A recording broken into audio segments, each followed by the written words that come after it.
Hello दोस्तों, कैसे हैं आप लोग। मैं हूं आपकी दोस्त और आप सभी का स्वागत करती हूं आपके अपने यूट्यूब चैनल बीपीएससी के योद्धा में।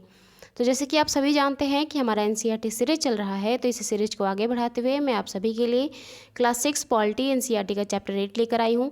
इसका फर्स्ट पार्ट आज मैं करवाने वाली हूँ दोस्तों। तो इस चैप्टर को स्टार्ट करने से पहले मेरा आप सभी से एक रिक्वेस्ट है कि अगर आप मेरे चैनल पर पहली बार आए हैं तो मेरे चैनल को सब्सक्राइब कीजिए। मेरी वीडियोज़ अच्छी लगती हैं तो मेरी वीडियोज़ को लाइक कीजिए और उन्हें शेयर करना ना भूलिए दोस्तों। तो चलिए आज का वीडियो स्टार्ट करते हैं।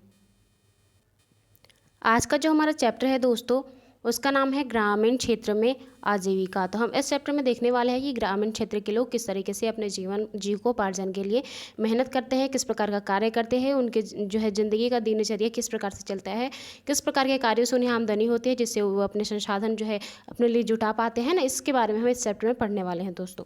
तो आइए इसको स्टार्ट करते हैं। उससे पहले यहाँ पे एक चित्र लगी हुई है, इस चित्र को देखते हैं दोस्तों।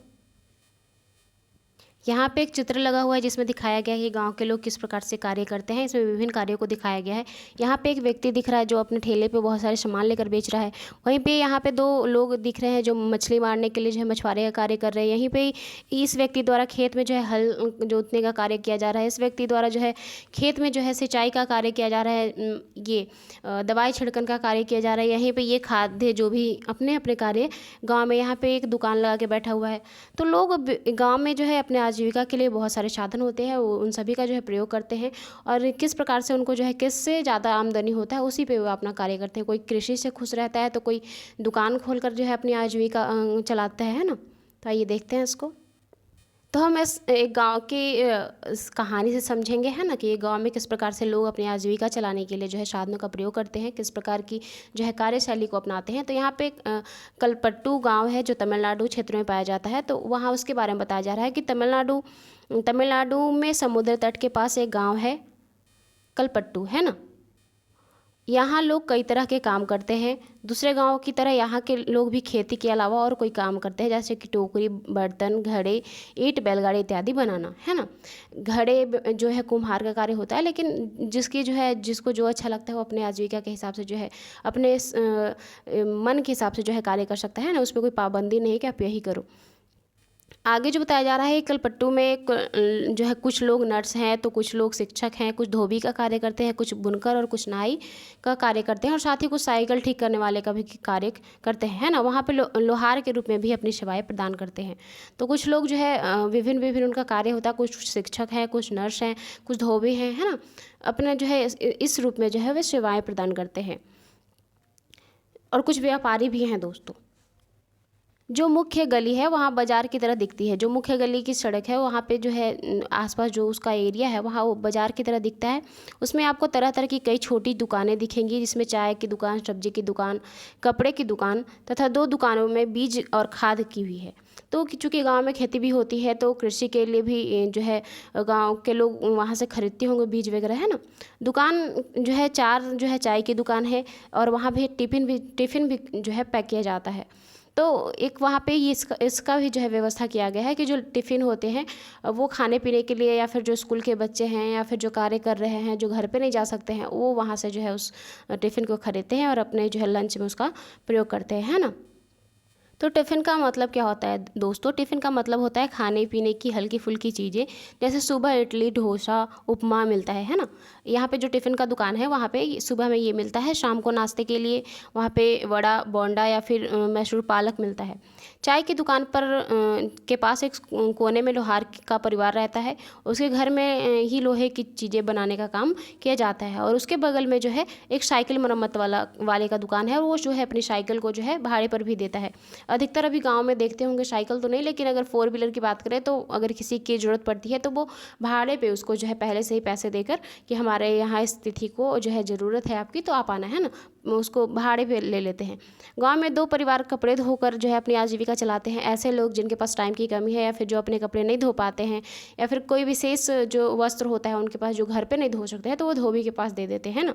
तो वो धो देते हैं उनको, जिससे उनकी आजीविका चल जाती है। कुछ लोग के पास शहर में जाकर मकान बनाने और लॉरी चलाने का काम होता है। तो कुछ लोगों को गांव में काम नहीं मिल पाता है क्योंकि उस हिसाब से वो सोचते हैं कि हम बाहर ही जाकर कार्य कर लेंगे, उनके अंदर योग्यता होती है तो वो बाहर जाते हैं और जो है कुछ मकान बनाने का मिस्त्री का काम करते हैं, कुछ लॉरी चलाने का काम कर लेते हैं, है ना। तो इस प्रकार के गाँव के विभिन्न जो है लोग विभिन्न प्रकार के कार्यों में संलिप्त रहते हैं। कलपट्टू गांव जो है वो छोटी छोटी पहाड़ियों से घिरा हुआ है। सिंचित जमीन पर मुख्यतः धान की खेती की जाती है। ज़्यादातर परिवार खेती में ही आजीविका को ढूंढते हैं, क्योंकि अधिकतर आप गांव में ये भारत में देखो तो बहुत जो है खेती का जो है परसेंटेज आपको ज़्यादा मिलेगा, है ना। अधिकतर जो है गांव में खेती ही आजीविका का जो मुख्य जो है साधन होती है। उसके साथ ही यहाँ पे आम और नारियल के काफ़ी बाग हैं। कपास, गन्ना और केला उगाया जाता है। आइए कुछ लोगों से मिले और कलपट्टू में जो खेतों में काम करती हैं और देखें कि वो उनकी आजीविका के बारे में हम क्या सीख सकते हैं। तो कलपट्टू गांव में जो किसी एक व्यक्ति के बारे में पढ़ेंगे तो यहाँ पे एक महिला की जो है स्टोरी दी गई है जिसका नाम तुलसी है। तो हम उसके बारे में पढ़ते हैं कि वो इस गाँव में किस प्रकार से जो है अपनी आजीविका चलाती है और किस प्रकार से वो अपने जो है ज़रूरतों को पूरा करती है ना।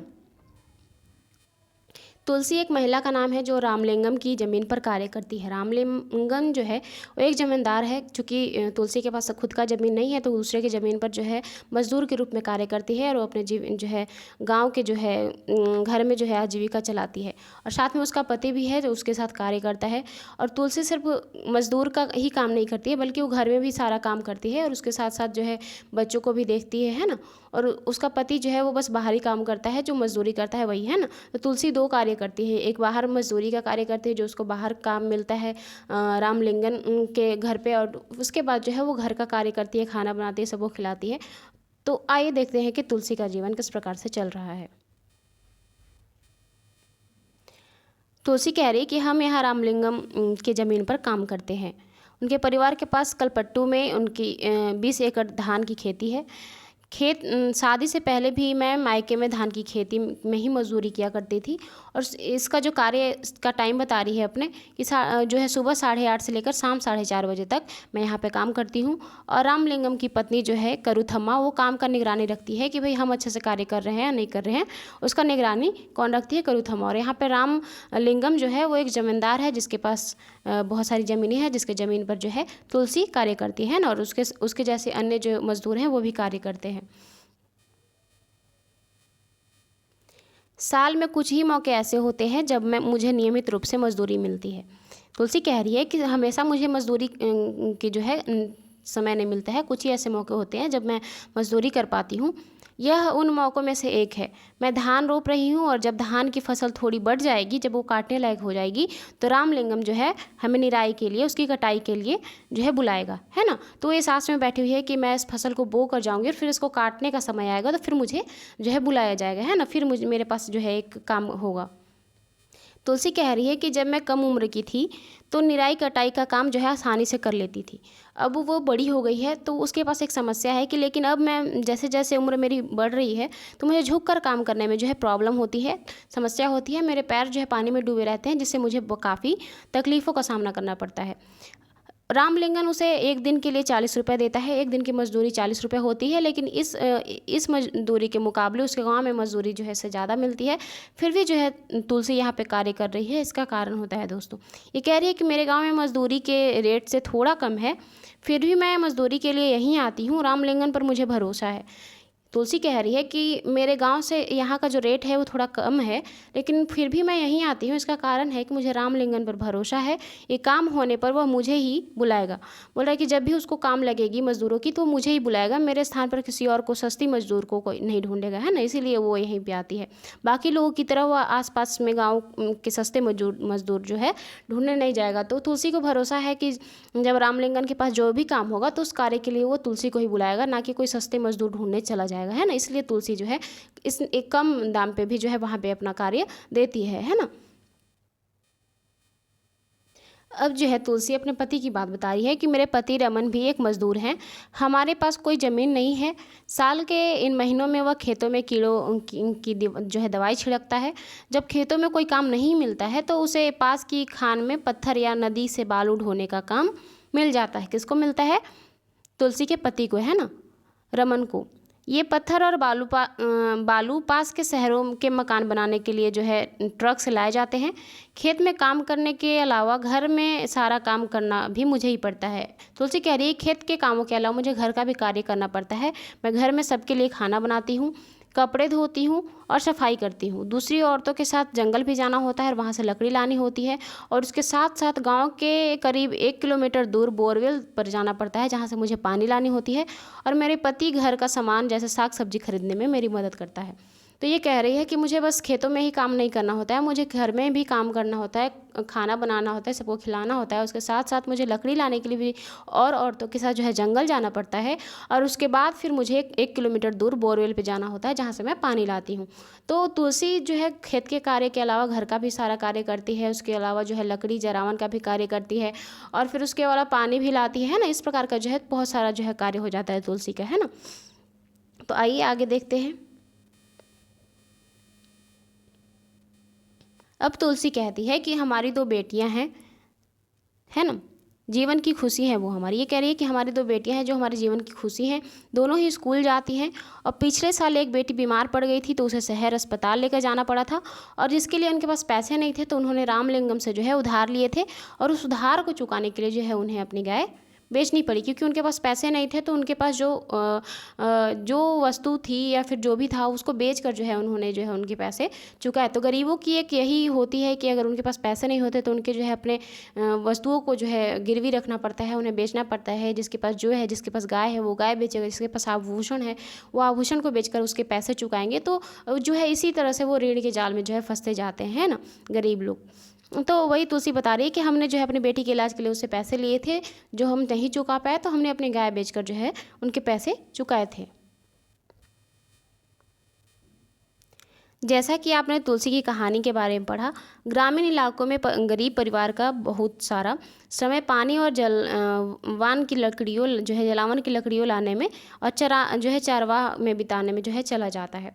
इन कामों से कोई पैसा नहीं मिलता है, लेकिन ये काम गरीब के लिए बहुत महत्वपूर्ण होते हैं, क्योंकि इन कामों से जो है उनकी घर की घर में खाना बनता है। अगर वो जलावन नहीं लाएगी, लकड़ी नहीं लाएगी, तो घर में खाना कैसे बनाएगी, है ना। और अगर पशु को नहीं चराएगी तो उनके लिए जो है उनके खाने का व्यवस्था कहाँ से करेगी। वो जो है घास को ही चराकर जो है उनके पशुओं की पेट भरती है, तो ये भी उनके लिए ज़रूरी है ना। वे मजदूर से जो थोड़ा सा पैसा कमाते हैं उससे गुजारा नहीं हो पाता है, इसलिए जो है उन्हें इस प्रकार का कार्य करना पड़ता है।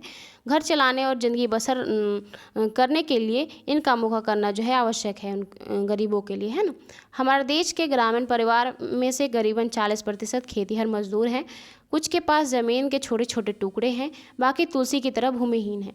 तो कुछ जो हमारे देश में जो लोग हैं, जो खेतीहर मजदूर हैं, कुछ के पास तो थोड़ी बहुत भूमि है, लेकिन कुछ ऐसे हैं जो बिल्कुल ही भूमिहीन हैं, जो दूसरों की भूमि पे आश्रित हैं, जो दूसरों के घर पे कार्य करते हैं, उनके घर पे मजदूरी करते हैं और उससे जो है अपना जीविकोपार्जन करते हैं, है ना, तुलसी की तरह। कई बार जब हम पूरे साल उन्हें काम नहीं मिल पाता है तो मजदूर काम की खोज में दूर दूर तक इलाकों में जाना पड़ता है उन्हें। और इस तरह का जो है पलायन कुछ विशेष मौसम में होती है, जिसे मौसमी जो है बेरोजगारी बोलते हैं दोस्तों। मौसम के आधार पर अगर कोई रोजगार मिल रहा है और उस मौसम को ख़त्म हो जाने के बाद वो रोजगार ख़त्म हो जाता है, तो वो मौसमी बेरोजगारी के अंतर्गत आता है। तो गरीब लोग ज़्यादा जो है इस बेरोजगारी से तंग होते हैं, है ना, क्योंकि उनका जीवन को चलाने के लिए उन्हें कोई काम मिलना बहुत ज़रूरी होता है। और अगर कोई काम ही नहीं मिलेगा तो उनके पास जो है उनके मूलभूत आवश्यकता के लिए भी उनके पास पैसे नहीं होंगे, है ना। इस प्रकार के जो है समस्या से गरीबों को जूझना पड़ता है। अभी तक तो हमने तुलसी की समस्याओं को देखा दोस्तों, कि तुलसी अपने जीवन में जो है अपने जीविकोपार्जन कैसे करती है, अपनी समस्याओं से कैसे जूझती है, अपने परिवार को किस तरह से चलाती है, और घर का कार्य और बाहर का कार्य दोनों एक साथ कर लेती है ना। लेकिन उसके बाद यहाँ पे एक और व्यक्ति का जो है पढ़ेंगे हम, उसका नाम है शेखर, है ना। हम शेखर के बारे में पढ़ेंगे कि शेखर जो है अपनी खेती कैसे करवाता है, किस प्रकार से करता है, उसके सामने कौन कौन सी समस्याएँ आती हैं, और वो क्या उसकी खेती से उसके पूरे साल का जो है व्यवस्था हो जाता है, या फिर उसके लिए उसको और कुछ करना पड़ता है ना। तो आइए देखते हैं। हमें यह धान अपने घर ले जाना होता है। मेरे परिवार ने अभी अभी फसलों की कटाई पूरी की है। ये कौन कह रहा है? शेखर। हमारे पास बस 2 एकड़ ज़मीन है। हम अपने खेत का सारा काम खुद ही कर लेते हैं। मैं कई बार कटाई के समय दूसरे छोटे किसानों की मदद ले लेता हूँ और बदले में उनके खेतों में कटाई करवा देता हूँ। तो ये जो शेखर है वो कह रहा है कि अभी अभी हमारे घर में जो है धान कट कर घर पे आई है और हम जो है धान की खेती के लिए कोई मज़दूर नहीं लगाते हैं, हम जो है अपने ही दूसरे किसानों से अपनी खेतों की कटाई कर लेते हैं और अगर उन्हें हमारी ज़रूरत पड़ती है तो हम भी उनके खेतों में जो है कटाई कर देते हैं, है ना। काम के बदले काम कर देते हैं, पैसे वैसे की कोई वो झंझट नहीं होती। आगे कह रहा है कि मुझे जो है व्यापारी मुझे उधार पर बीज और खाद दे देते हैं, इसे चुकाने के लिए मुझे थोड़ी कम दामों पर उसे धान बेचना पड़ता है। शेखर कह रहा है कि व्यापारी जो है मुझे खाद और बीज दे देते हैं बोने के लिए, लेकिन उसके बदले में मुझे क्या करना होता है कि अपनी हमारी जो फसल तैयार होती है उस फसल को हमें उस व्यापारी को ही कम दाम पे बेचना होता है ना। ये बोल रहा है कि अगर मैं इस फसल को बाज़ार में बेचूं तो ज़्यादा पैसे मिलेंगे, लेकिन मुझे उधार भी तो चुकाना होता है। व्यापारी ने किसानों को याद दिलाने के लिए अपने एजेंट भेजे हैं कि जिन किसानों ने उधार लिए हैं वे उसी को अपना धान बेचे। तो शेखर कह रहा है कि मैं इसको अगर बाज़ार में बेचूंगा तो मुझे ज़्यादा पैसे मिल सकते हैं इस व्यापारी के मुकाबले, लेकिन मैं क्या करूँ, जो है मुझे फिर दोबारा फिर से तो जो है उधार लेना ही पड़ेगा बीज, है ना। तो मैं इसको नहीं बेचूंगा तो ये दूसरी बार मुझे नहीं देगा, इसलिए मुझे मजबूरन इसी को जो है बेचना पड़ता है। और जो व्यापारी है उसने जो है अपने एजेंट भेजे हैं किसानों को जो है याद दिलाने के लिए कि उसको जो है अपनी धान जो है इस व्यापारी को ही बेचनी है। मुझे अपने खेत से जो है 60 बोरी धान मिलेगा, इनमें से कुछ मैं अपना जो है उधार चुकाने में लगा दूंगा और बाकी जो है घर में लग जाएंगे। शेखर कहता है कि जो मेरे खेत में जो धान हुआ है उसमें बस 60 बोरी मुझे मिलने वाली है और उस 60 बोरी में मुझे जो है उधार भी चुकाना है और साथ में जो है घर का कार्य भी इसी से करना है ना। आगे देखिए, ये कह रहा है कि लेकिन मेरे हिस्से में जो आता है वो सिर्फ 8 महीने तक ही चल पाता है ना। हमने बोला कि क्या शेखर जो कमाता है उससे पूरे साल की उसकी जो है उसकी जो भी आवश्यकता है उसी से पूरी हो जाती है, लेकिन नहीं, ऐसा नहीं है। वो उसके जो है हिस्से में जो भी आता है वो बस 8 महीने तक ही चल पाता है, उसके बाद वो क्या करता है। तो इसलिए मुझे एक पैसे कमाने के लिए ज़रूरत पड़ती है। इसके लिए मैं जो है रामलिंगम का नाम याद है आपको, तुलसी का जो है जिसके घर पर काम करती थी, ये जमींदार है एक, है ना। रामलिंगम के चावल की मिल में काम करता हूँ, वहाँ से मैं पड़ोसी गांव के किसानों से धान इकट्ठा करने में उनकी मदद करता हूँ। हमारे पास एक संकर गाय है। शेखर कह रहा है कि हमारे पास एक संकर गाय है, उसकी दूध हम यहीं की सरकारी समिति में जो है बेच देते हैं, सहकारी समिति में, और इससे रोज़ के खर्चे के लिए थोड़ा सा पैसा मिल जाता है। तो शेखर कह रहा है कि जो मेरे पास धान होती है उससे हमें बस 8 महीने तक ही हमारा गुजारा हो पाता है, उसके लिए आगे के गुजारे के लिए हमें काम करना पड़ता है रामलिंगम के घर पर। और हमारे पास एक संकर गाय है जिसकी दूध हम सहकारी समितियों में जो है बेचते हैं और उसके जो है पैसे से हमारा जो है रोज़मर्रा की जो है ज़िंदगी का खर्च जो है हो जाता है ना। तो आज का जो हमारा पार्ट 1 था दोस्तों यहीं पे समाप्त होता है।